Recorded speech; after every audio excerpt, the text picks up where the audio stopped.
Hello à tout le monde, j'espère que vous allez bien. Salut par ici, comment vous allez? J'espère que vous allez bien, super bien. Bienvenue sur ma chaîne. Si vous êtes nouveau, moi je suis Audrey. Voilà, si ce que je fais vous plaît, n'oubliez pas toujours de subscribe pour m'encourager, voilà, pour me booster, pour me donner aussi de la motivation. Aussi, vous me motivez. Je suis là parce que vous me motivez. Je suis là parce que je vois les gens s'intéresser à ma chaîne. Je vois le nombre de subscribers augmenter. Je vois les gens partager. Je vois les gens qui laissent des commentaires. Merci à tous ceux qui laissent des commentaires, voilà, qui me font quand même un coucou, me dire qu'ils sont avec moi. Merci à tous ceux qui vont commencer à le faire, voilà. Dire que nous sommes une famille, nous sommes une génération des hommes et des femmes qui aspirent au développement personnel, qui aspirent à l'excellence, qui aspirent à la transformation. Nous sommes une génération des leaders. Une nouvelle génération qui aspire, voilà, à un changement, à la transformation de mentalité, des habitudes. Nous aussi, on veut régner. Pourquoi pas créer, pourquoi pas développer, pourquoi pas transformer, pourquoi pas être des modèles, pourquoi ne pas être des exemples, pourquoi ne pas ouvrir des entreprises, pourquoi ne pas reconstruire, relever l'économie de l'Afrique, relever l'économie de l'Europe, de l'Asie. Voilà, le coronavirus aujourd'hui est venu mettre l'économie mondiale à terre. Mais nous avons besoin, les jeunes et les femmes, des hommes, voilà, un mental fort, qui ne baisse pas les bras lorsque tout va mal, qui garde l'espoir lorsque tout est fini, lorsque tout le monde abandonne. Nous avons besoin de ceux qui disent que nous, on n'abandonne pas. Que, que, peu importe les vents contraires, nous, on reste dans la course. Et il y a quelqu'un, lorsque j'étais jeune, qui disait que la vie est un combat. Effectivement, j'ai compris que chaque fois que tu te lèves le matin, c'est pour combattre. Combattre l'adversité, combattre les échecs. Quand tu vas au travail, c'est pour combattre, même si tu vas pour travailler. Peu importe l'activité dans laquelle tu es, peu importe ce que tu fais, peu importe l'activité dans laquelle tu es, sache que à chaque fois que tu te lèves le matin, tu te lèves pour combattre. La vie est un combat continuel. On combat chaque jour. On combat pour réussir, on combat pour maintenir la bonne santé, on combat pour être heureux, pour avoir une vie équilibrée, une stabilité intérieure. On combat chaque jour pour obtenir de l'argent, pour maintenir la vie de famille, la vie de ménage, la vie en société, pour respecter la loi, les éthiques, les valeurs, les coutumes, pour respecter la culture, pour être en accord avec la société, même si nous ne sommes pas toujours d'accord dans tout ce qui se passe, mais dire que la vie est un combat perpétuel. Et tant que tu vis, sache que tu ne dois jamais baisser tes bras. Et c'est ce que je voulais d'abord dire à quelqu'un que pour vous encourager. Alors, comment prendre sa vie en main? Nous avons besoin de prendre notre vie en main. Et c'est de ce que je vais parler aujourd'hui. Sortir de la servitude. Le monde aujourd'hui est asservi à un système qui veut nous garder courbés dans les problèmes, dans les échecs, qui veut nous garder courbés dans les pressions, dans les oppressions, dans la maladie, dans les difficultés. Le monde aujourd'hui veut nous asservir. Alors, dans l'histoire des Écritures, on parle d'un peuple appelé le peuple d'Israël. Et le peuple d'Israël était assujetti à un autre peuple durant 400 ans, durant 4 siècles. Durant 4 siècles, ils étaient esclaves. Ils étaient esclaves parce qu'ils ne pouvaient rien faire sans ce peuple-là. Leur vie dépendait de ce peuple. Ils ne pouvaient rien créer. Ils ne pouvaient pas décoller, leur vie était stagnée. Alors la question que je te renvoie, où tu te trouves en ce moment? Est-ce que tu te sens stagné? Est-ce que tu sens que tu ne décolles pas? Est-ce que tu sens que tu as régressé? Et que malgré que tu as régressé, il arrive que tout le monde régresse dans un aspect, dans un domaine de sa vie. Mais est-ce que tu sens que, malgré le fait que tu as régressé, mais tu n'arrives plus à décoller? Alors, si tu es dans cette situation, je veux juste te dire de réaliser ton introspection pour savoir où tu en es. Regarde 8 domaines de ta vie. 8 domaines de ta vie. Sur le plan spirituel, où tu en es. Parce que le fondamental des fondamentaux de la vie d'un homme, car tout ce qu'on fait sur le plan physique, sur le plan naturel, de façon quotidienne, prend origine sur le plan spirituel. Où tu en es sur le plan spirituel. Et je pouvais dire à quelqu'un d'extraordinaire, je pouvais lui dire, vous savez, je réalisais quelque chose lorsque j'étais en train de grandir. J'ai fait face à plusieurs difficultés, à plusieurs challenges. Et j'ai compris que j'étais dans un combat perpétuel. Il fallait que soit c'est la vie qui gagne ou c'est moi qui gagne. Soit c'est le monde qui gagne ou c'est moi qui gagne. Soit c'est l'adversité qui gagne ou c'est moi qui gagne.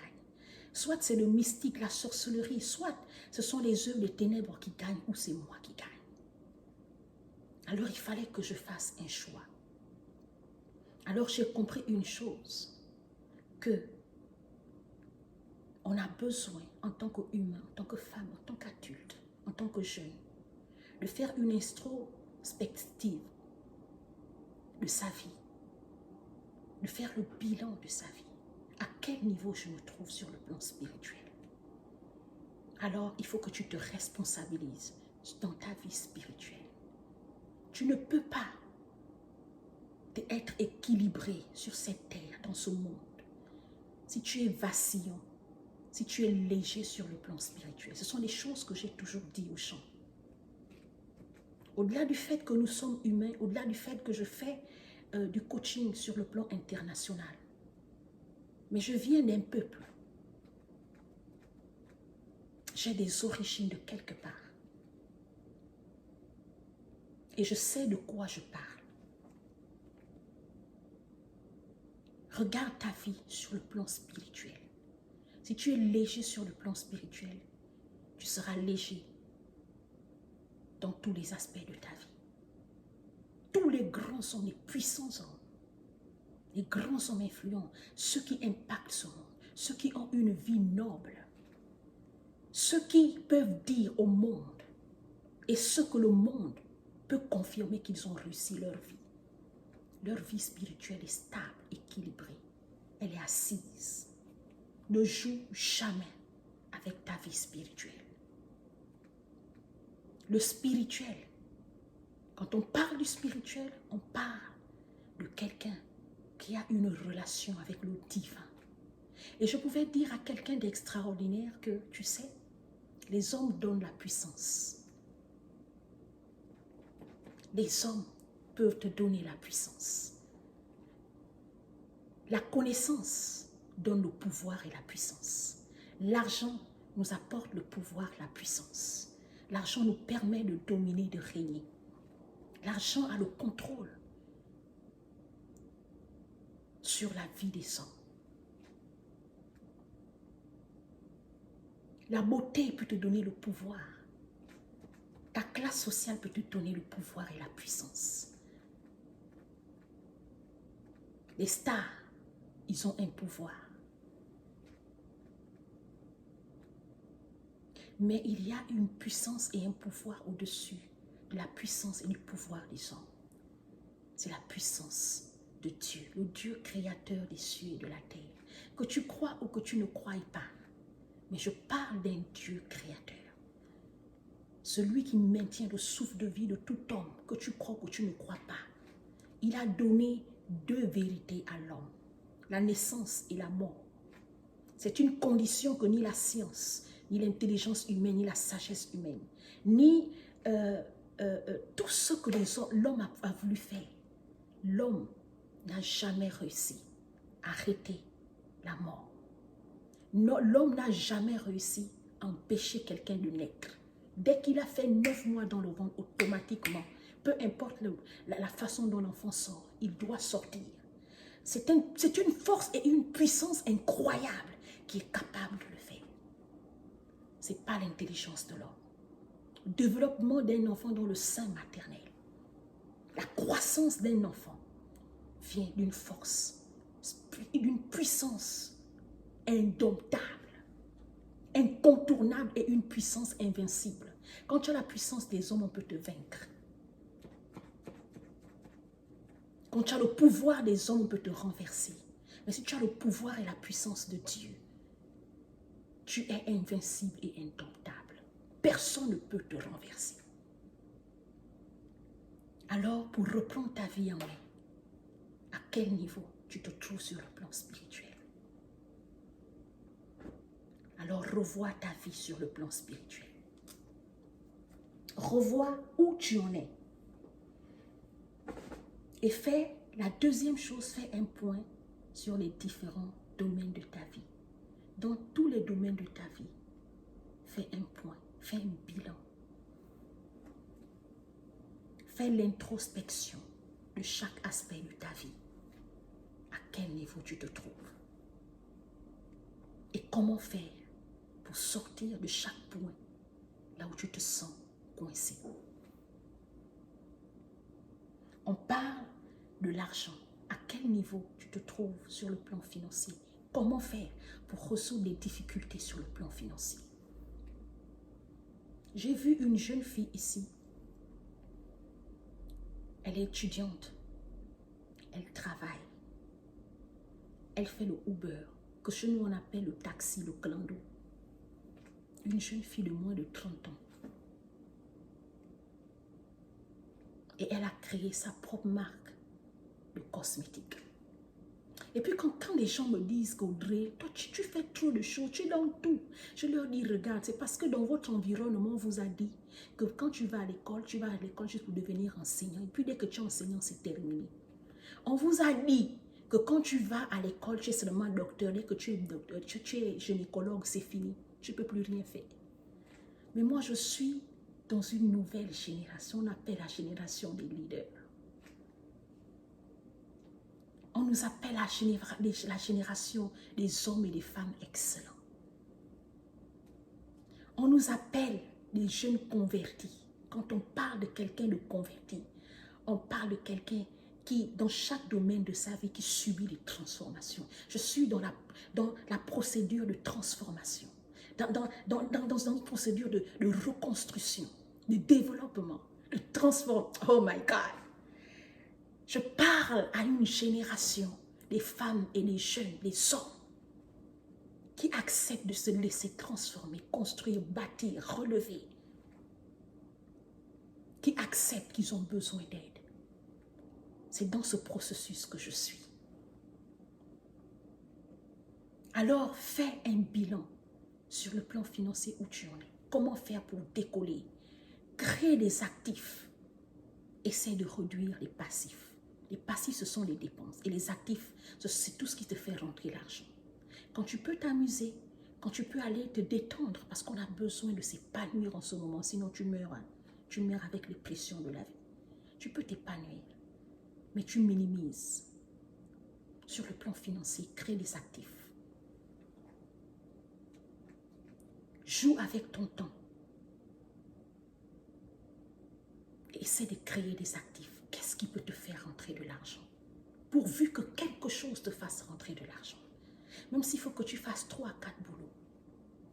Mais il faut que je m'en sorte sur le plan financier. Avec toi-même où tu te trouves. Est-ce que tu es amoureux de toi? Est-ce que tu es amoureuse de toi-même? Est-ce que tu t'aimes? Avant d'attendre que quelqu'un puisse te dire que je t'aime. Chaque matin quand tu te lèves, dis que je m'aime. Quand je me lève, je me dis, Audrey, je t'aime tellement, je t'adore. Tu es extraordinaire, tu es la plus belle de toutes les femmes. Tu es la reine. Tu es une reine. Tu fais partie d'un peuple royal. Un peuple royal.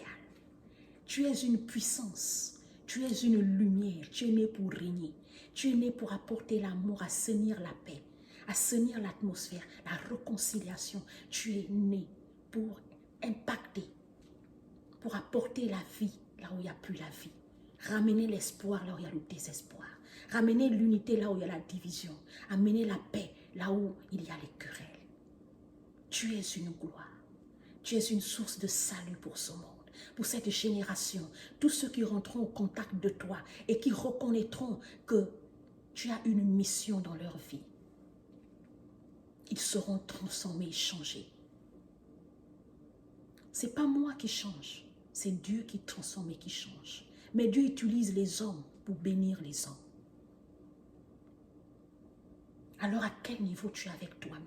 Est-ce que tu prends soin de toi? Est-ce que tu sais te faire plaisir? Est-ce que tu sais te rendre heureuse? Est-ce que tu sais prendre du temps pour toi? Qu'est-ce que tu aimes faire? Quelles sont tes passion? Est-ce que tu fais ce dont tu es passionné? Est-ce que tu sais te rendre heureux toi-même? Avant que le monde te rende heureux, apprends à créer ton propre bonheur. Quand on parle d'amour, on parle de relation, dans le relationnel d'où tu en es. Est-ce que tu te sens bien dans le relationnel? Est-ce que tu te sens heureux en amitié, en amour ou en couple? Parce que tout le monde n'est pas heureux dans la vie à deux, dans la vie de famille, la vie de ménage. Il y a des gens qui se sentent heureux seuls, comme il y a des gens qui se sentent heureux en famille, en couple, en amitié, dans les relations. Où tu en es? Qu'est-ce qui te rend heureux? Qu'est-ce qui te fait te sentir bien? C'est de ce qu'on parle. Est-ce que tu te sens heureux dans ce que tu fais? Alors, la troisième chose que vous devez chercher à faire pour reprendre votre vie en main, fixez-vous des objectifs. Quels sont vos objectifs? Au-delà des réalités de la vie actuelle, maintenant là, quel est ton objectif premier? En tant qu'homme ou en tant que femme? Alors, chaque jour que Dieu fait, travaille sur ton projet. Chaque jour que Dieu fait, ajoute des éléments pour voir la concrétisation, la matérialisation de ton projet, de l'objectif que tu veux atteindre. Arrête de te battre. Arrête de chercher ailleurs. Bâtis. Bats-toi. Construis. Réalise. Concrétise ton but, ton objectif. Ce pourquoi tu vis aujourd'hui. Qu'est-ce que tu veux voir? Quel est le changement que tu veux voir dans ta vie? Qu'est-ce que tu veux, dans quel aspect de ta vie que tu veux voir des améliorations? Si c'est sur le plan santé, si c'est sur le plan sentimental, si c'est sur le plan financier, si c'est sur le plan matériel, alors note cela sur un bout de papier. Il y a quelques mois, j'ai lu un livre. Et celui qui a écrit le livre, il a dit quelque chose. Quand tu veux réussir sur le plan financier, écris exactement la somme que tu veux avoir. Nous sommes en septembre 2020. Tu écris en septembre 2021. Voilà la somme que je dois avoir. C'est ce qu'on appelle avoir une vision claire de ce qu'on veut atteindre. De fixer des objectifs clairs et nets. En septembre 2020, ma maison doit être terminée. Avoir un objectif clair et précis. En septembre 2021, je dois enfanter. Je dois avoir mon bébé dans les mains. En septembre 2021, je dois porter la bague au doigt. En septembre 2021, je dois être à telle région du monde. Je ne serai plus là sur place. En septembre 2021, voilà ce que je dois être, avoir. En septembre 2021, mon entreprise doit être sur pied. De façon concrète. Ce qu'on appelle avoir, de fixer des objectifs clairs. En septembre 2021, cette femme doit être dans ma maison. Cet homme doit être dans ma vie. Je dois être dans sa vie. À la limite, on doit être au moins fiancé. Donc, te fixer des objectifs clairs. En septembre 2021, je dois être à tel niveau sur le plan scolaire, sur le plan ecclésiastique. Voilà à tel niveau je dois être. En sport, sur le plan spirituel, je dois être à tel niveau. Avoir une vision claire, un but, un objectif. Qu'est-ce que tu veux atteindre? Qu'est-ce que tu veux voir? Dans quel domaine de ta vie tu veux voir des améliorations? La quatrième chose, ta mission de vie. Tu es sur la terre, pourquoi? Ta mission n'est pas seulement de prendre soin de toi, de te réaliser, de chercher ton propre bonheur. La mission de tout homme, c'est d'exister pour les autres. Après qu'on existe pour soi, on doit exister pour les autres. À part du fait que tu participes pour le développement de l'économie de ton pays. Parce que tu travailles, parce que tu donnes des services quelque part en tant qu'employé, en tant qu'entrepreneur. Mais en dehors de ça, quelle est ta mission de vie? Qu'est-ce que tu fais sur la terre pour sauver les autres? En termes de conseils, on n'aide pas les gens qu'avec de l'argent. Ce que je fais, je suis en train d'aider quelqu'un. Tu peux aider quelqu'un par les informations. Tu peux aider quelqu'un en transmettant ta connaissance, ton don ou ton talent. Ta mission de vie. Quand tu bénis les autres, quand tu es une source de bénédiction pour les autres, quand tu es une source de salut pour les autres, quand tu es une source de réussite pour les autres, quand tu es une source, quand tu es un modèle pour les autres, tu prolonges ta vie sur la terre. C'est un secret que je vous dis. Dès que tu es utile pour les autres, le miracle de la longévité s'accorde à toi, s'applique dans ta vie, automatiquement. La longévité, tu ne peux pas mourir maintenant. Si tu es une source de... Si les gens vivent, si tu sauves des vies, si tu bénis les vies, si tu encourages, tu relèves le moral, si tu participes à l'édifice, la construction d'un couple, la construction de la vie, la restauration d'un cœur, tu assainis, tu amènes la paix, tu redonnes l'espoir à quelqu'un, tu es une source de bénédiction et de salut. Alors, tu accomplis ta mission. Quelle est ta mission de vie? Alors cherche ta mission de vie sur la terre.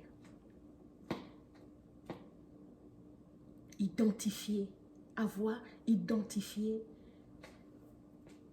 tes réalisations à long terme. Quand tu décides de faire une entreprise, quand tu décides de construire, tu décides de t'investir dans quoi? Et dans ce que tu es en train de t'investir, investis-toi sur des réalisations à long terme. Parce que si tu t'investis dans des relations à court terme, ça va te fatiguer, tu vas faire que recommencer. Et ta vie sera un éternel recommencement.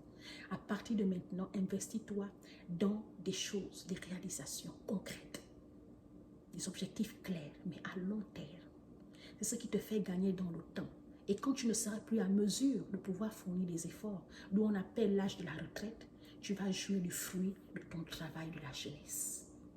Et là, tu te reposes. Tu jouis maintenant de ton bonheur. Quand tu veux réussir dans la vie,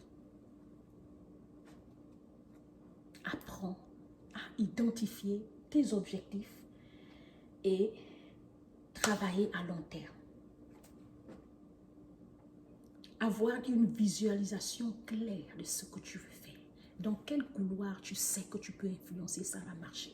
Ne rentre pas dans n'importe quel couloir. Le problème, c'est que tout le monde veut faire tout ce que les autres font. Tout le monde veut être coach. Tout le monde veut être influenceur. Tout le monde veut parler. Tout le monde veut conseiller. Tout le monde veut être coach de sport. Tout le monde veut... Non, tu es dans quoi? En dehors du fait que tu es polyvalent. Mais dans quoi tu peux exactement t'investir si tu arrêtes tous les autres projets? Si tous les autres projets, tous les autres investissements ne t'apportent rien. Mais dans une seule chose, il faut que tu portes du fruit.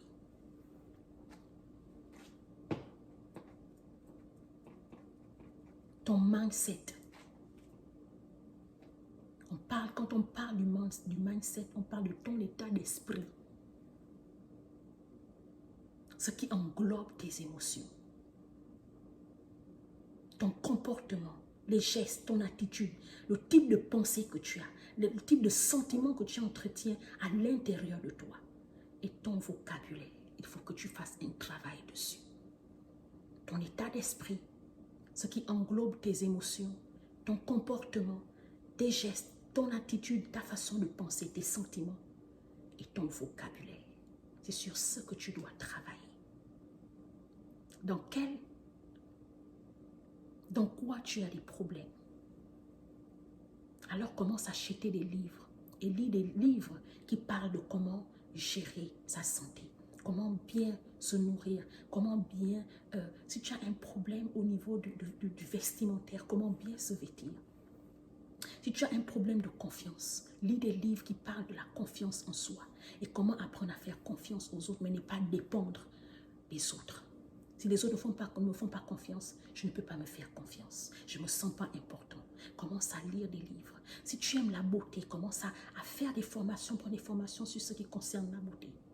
Aujourd'hui, je deviens polyvalent parce qu'en fait, je savais depuis mon enfance que j'aimais certaines choses. Et à l'âge que j'ai maintenant, là, je me fais former dans plusieurs choses. En esthétique. Si vous me demandez qu'est-ce que tu fais dans la vie, je vous dis que j'ai au moins 10 diplômes. J'aime la coiffure, j'aime me sentir classe belle. J'ai fait des cours, des formations en coiffure, en esthétique, pour les soins de la peau. Là maintenant c'est le sport, comme vous voyez faire le sport là. Je suis en train de suivre une formation pour devenir coach de sport. Quand je vous dis qu'on est une génération de leaders, là je ne vais plus aller payer l'argent pour aller dans les salles, non. Là moi-même, je deviens coach de moi-même d'abord. Avant de devenir coach des gens, je suis d'abord coach de moi-même. Je sais quoi manger. Je sais comment me maintenir. Comment prendre soin de mon ventre pour qu'il ne soit pas trop ballonné. Prendre soin de mes formes. Comment me rajeunir. Comment rester belle en tant que femme. Peu importe mon âge. Te bâtir, te construire. Tu as un problème des émotions. Lis des livres qui parlent de la gestion des émotions. Écoute des coachs qui parlent de la gestion des émotions. Comment bien gérer mes émotions. Pour bien gérer ces émotions, il faut filtrer ce que tu écoutes. Il faut filtrer ce que tu regardes. Il faut filtrer ce que tu fais rentrer dans ton esprit. Ne fais pas rentrer n'importe quoi. N'écoute pas n'importe qui. Ne mets pas tes yeux n'importe où. Il faut filtrer. Quand tu fais trop de cauchemars, tu ne dois pas regarder par exemple des films d'horreur. Si tu as des pensées de suicide, tu ne dois pas regarder des films là où les gens se suicident. Ou des documentaires, on parle des gens qui se suicident, là où il y a les guerres, des violences. C'est pour ça que la religion des témoins de Jéhovah filtre, ils apprennent leurs croyants à filtrer les informations qu'ils regardent. Le genre de type de livre qu'ils doivent lire, le nombre de personnes qui peuvent et qui doivent écouter. Et ils filtrent cela. Ce que je veux vous faire retenir aujourd'hui, c'est que reprendre sa vie en main est un challenge perpétuel, est un challenge quotidien. On n'arrive pas à reprendre sa vie en main comme un claque de doigts, d'un seul coup.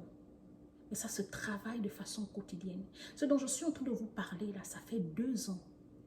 Je suis dans ce travail sur moi-même de façon personnelle. Mais je commençais cela, je pense que ça fait à peu près 8 ans. Je commençais à faire un travail. Mais je commençais, pour vous dire vrai, les résultats ont commencé à se faire voir. Je pense 4 ans, à peine 4 à 5 ans. Là, c'était des résultats sur le plan spirituel. Maintenant, sur ma vie personnelle, sur les habitudes, les attitudes, la façon de comprendre la vie, ça fait à peine 2 à 3 ans. Ma mentalité, moi-même, je suis convaincue, en termes de mentalité, en termes de comportement, d'habitude, la compréhension de la vie, dans les relations, ce qui va avec moi. Maintenant, désormais, je sais ce que j'aime, ce que je veux, où je vais, qu'est-ce que j'attends de la vie et comment faire pour être victorieuse dans tous les combats qui se dressent devant moi.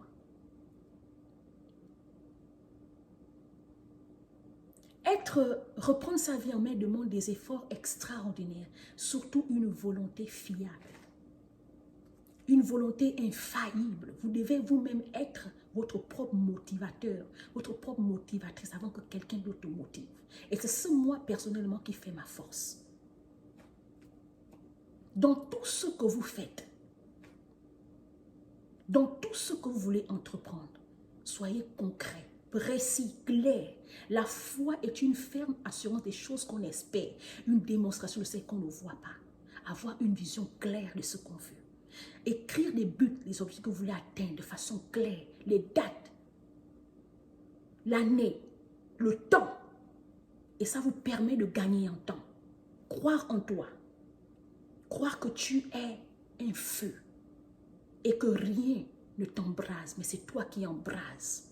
C'est toi qui brûle, c'est toi qui consume. Que rien ne t'arrête, que tu es une flèche, que tu es un lion. Quand le lion arrive quelque part, tous ceux qui sont autour du lion rugissent. C'est toi qui impacte, c'est toi qui règne. Ce que je veux te dire pour un mot de fin, c'est ton temps. Il faut que tu te lèves. Car lorsqu'on est en train d'aller en vacances, et la vie, c'est comme aller en vacances. On prépare les vacances. Il y a des éléments et des outils qu'on regroupe pour que notre voyage réussisse. Et alors, dans la vie, sur la terre, nous sommes en voyage, nous sommes en pèlerin, nous sommes des ambassadeurs sur la terre, nous sommes en mission. Alors, quelle est ta mission de vie? Portez-vous bien et à la prochaine. Bye bye. Merci.